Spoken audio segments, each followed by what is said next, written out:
Dans les bureaux de vote de Kribi, chef-lieu du département de l'Océan, se sont succédés chefs traditionnels et conseillers municipaux. Moment historique de la démocratie au Cameroun, depuis la mise en application de la décentralisation, ces élections marquent des espoirs d'une gestion plus inclusive des ressources locales et d'une participation plus active des populations au développement du pays.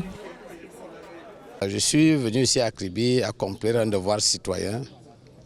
C'est-à-dire un devoir citoyen, un devoir de tout conseiller municipal, c'est-à-dire voter pour les régionales. Les conseillers ont presque tous voté, c'est de l'Olodorf. Les conseillers ils sont en train de s'organiser pour rentrer satisfaits d'avoir accompli ce devoir citoyen. Je voudrais ici remercier le chef de l'État pour avoir pris cette décision de mettre en fonction les régions au Cameroun.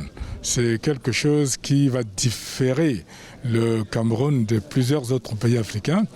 Nous avons aujourd'hui des régions qui deviennent une réalité chez nous. Comme je le dis, les régions ne doivent pas être prises comme étant une plateforme de revanche.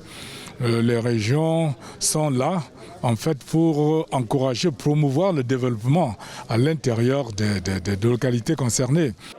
Ces élections régionales dans une cité à forte valeur ajoutée ont bénéficié d'une attention particulière des populations, de par son caractère touristique et de nombreux projets structurants qui impulseront une dynamique nouvelle à l'économie locale. Les attentes sont optimistes.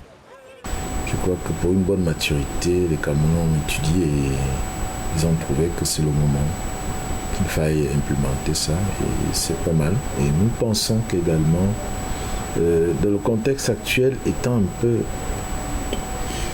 beaucoup plus difficile. On a la crise sanitaire, on a la crise économique, on a les crises politiques, on a diverses crises qui perturbent l'ordre des choses. Ça fait que l'économie est suffisamment entachée. Élus pour un mandat de 5 ans, les conseillers régionaux sont des porte-voix qui auront bénéficié de la confiance des populations pour lesquelles ils représentent l'espoir d'un lendemain meilleur.